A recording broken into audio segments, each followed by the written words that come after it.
Salut, chers abonnés, bienvenue sur votre chaîne Maham CSTV.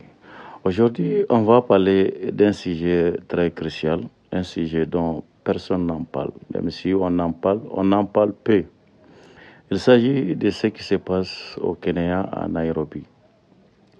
La capitale, habituellement animée Kenya, le 7 juillet 2025, s'est réveillé dans une ambiance pesante. Les rues étaient désertées, les principaux axes bloqués et les policiers massivement déployés. Ce jour marque l'anniversaire du soulèvement du 7 juillet 1990, connu sous le nom de Saba Saba. Moment historique de la lutte pour l'instauration du multipartisme dans un pays alors sous le régime autocratique. Mais cette année, les souvenirs du combat pour la démocratie se mêlent à une contestation contemporaine plus large. Colère populaire contre la vie chère, les taxes, la corruption, les disparitions forcées et les brutalités policières. Les mouvements largement soutenus par la jeunesse kenyenne dénoncent aussi un pouvoir jugé déconnecté de la réalité. Les manifestants, bien que moins visibles le lundi, n'ont pas totalement déserté les rues. Des journalistes de l'AFP ont rapporté des affrontements isolés entre des jeunes protestataires et les forces de l'ordre dans certains quartiers de la capitale. Des gaz lacrymogènes ont été tirés et des pierres ont volé en réponse. L'ambiance reste tendue, la défiance palpable. Plus tôt dans la journée, la ville semblait figée dans l'attente. Quelques boda-boda, ces mototaxis très utilisés, circulaient entre les bagarres policiers. Je n'ai jamais vu le centre-ville comme ça, a confié Edmond Kayimba, agent de la sécurité de 29 ans. Cette image d'une capitale presque fantôme illustre l'intensité de la crise actuelle. Sur les réseaux sociaux X, ex-Twitter, Hanifa Adam, militaire emblématique du mouvement, a ironisé. Il plaît sur la police pendant que les manifestants sont bien au chaud chez eux. Une manière de rappeler que la mobilisation ne se limite pas aux rues, mais vit aussi sur les réseaux sociaux, devenu un champ de bataille essentiel pour cette jeunesse urbaine et connectée. Des rassemblements discrets ont également été observés dans les périphériques de Nairobi et dans d'autres villes du pays, malgré les canons à eau déployés par la police. Le 25 juillet dernier, une manifestation similaire avait dégénéré. 19 personnes avaient été tuées et plus de 500 personnes arrêtées. Le gouvernement avait alors parlé d'une tentative de coup d'État, une affirmation largement contestée par les manifestants. Ces derniers accusent l'État d'avoir infiltré des groupes violents pour discréditer leur mouvement pacifique. Cette même journée du 25 juin 2024 avait marqué un tournant dans la mobilisation. Pour la première fois, des jeunes avaient brièvement investi le Parlement. Un acte hautement symbolique, ce soulèvement a été conduit par une génération Z, consciente, instruite et déterminée à faire entendre sa voix dans les affaires du pays. Élu en 2022, le président William Ruto avait promis de défendre les plus pauvres et de redresser une économie en crise. Mais 3 ans plus tard, la désillusion est forte. Les jeunes dénoncent un pouvoir incapable de tenir ses engagements et pointent une aggravation des inégalités. Le gouvernement devrait être responsable, déclare Roger Onsumu, conducteur de Boda Boda de 32 ans. Ce que Ruto a promis, il ne délivre pas. Son slogan de Ruto doit partir. Nous allons le faire vivre chaque jour.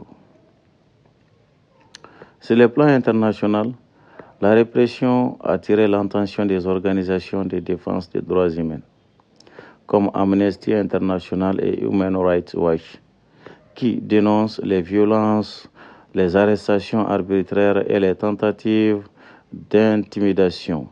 L'ONU appelle à des enquêtes indépendantes et à l'arrêt immédiat des brutalités policières. Le dimanche passé, un événement choquant est venu rappeler la gravité de la situation.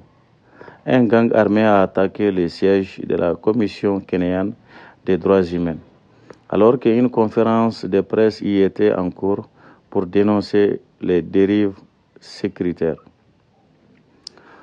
Pour l'analyste Gabriel Lynch, spécialiste de l'Afrique à l'université Warwick au Royaume-Uni, les méthodes actuelles du pouvoir rappellent dangereusement celles de l'époque de Daniel Arap Moi. Mais nous ne sommes plus dans les années 1990, souligne-t-elle. Le monde a changé et les autorités kenyanes doivent en prendre conscience. Les Kenyans, souvent considérés comme un pilier démocratique en Afrique de l'Est, traversent une phase critique. Avec près de 55 millions d'habitants, un taux de chômage élevé chez les jeunes et une pression fiscale étouffante. Le pays semble pris dans une spirale d'instabilité. La voix de la jeunesse est réelle à travers les hashtags, les vidéos en direct et les témoignages sur les réseaux sociaux prend aujourd'hui une importance inédite. Le combat ne se mène plus seulement dans les rues, mais aussi dans les cyberespaces où l'information circule vite et mobilise au-delà des frontières. Ce qui frappe dans cette mobilisation, c'est l'ampleur de l'engagement de la jeunesse kenyane. On parle ici d'une génération Z qui refuse la résignation. Ils sont étudiants, livreurs, petits entrepreneurs, artistes ou encore développeurs. Mais tous partagent un ras-le-bol profond envers le système perçu comme corrompu et inefficace. Ils n'attendent plus que les choses changent d'elles-mêmes. Ils agissent. Ces jeunes manifestants se disent non partisans. Ils rejettent les vieux clivages politiques qui ont longtemps freiné le progrès. Leur message est clair. Ni opposition, ni pouvoir, mais la justice sociale et dignité pour tous.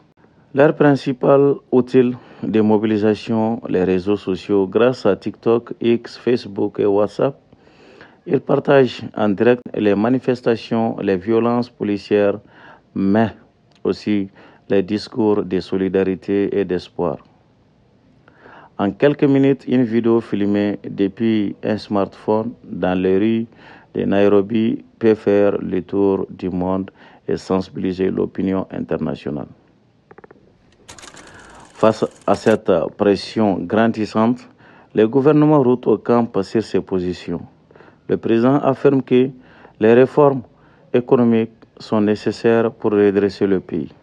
Il accuse les manifestants de vouloir saboter l'économie nationale et agiter le pays pour des intérêts cachés. Plusieurs membres du gouvernement ont même parlé de manipulation étrangère.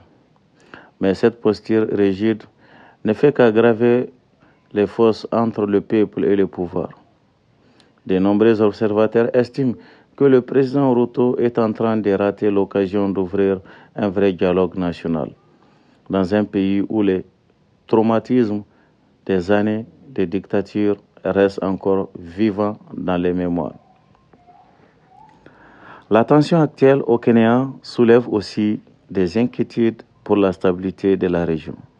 Plusieurs analystes redoutent un embrassement progressif sur les violences policières continues et que les jeunes perdent confiance dans leur toute forme des figures religieuses, des universitaires et même certains anciens leaders politiques appellent à la mise en place urgente d'un dialogue inclusif, capable d'apaiser les tensions, d'écouter les revendications et surtout de poser les bases d'une réforme en profondeur. Le rôle des médias indépendants est également crucial dans cette période sensible. Plusieurs journalistes ont été menacés ou arrêtés pour avoir couvert les manifestations. Des chaînes de télévision ont reçu des avertissements des régulateurs. Malgré cela, les journalistes courageux continuent à relayer la vérité, souvent au péril de leur liberté. Un appel à la communauté internationale. La communauté internationale observe la situation de près. Des ambassadeurs occidentaux ont exprimé leurs préoccupations, appelant au respect des droits de l'homme et de la liberté de manifestation. Mais les jeunes Kenyans demandent plus que de simples déclarations. Ils réclament une solidarité active, des pressions diplomatiques réelles et surtout un soutien à la société civile locale. Car ce mouvement dépasse les frontières du Kenya. Il pose une question essentielle. Quelles réponses les États africains apportent-ils aux aspirations de leur jeunesse?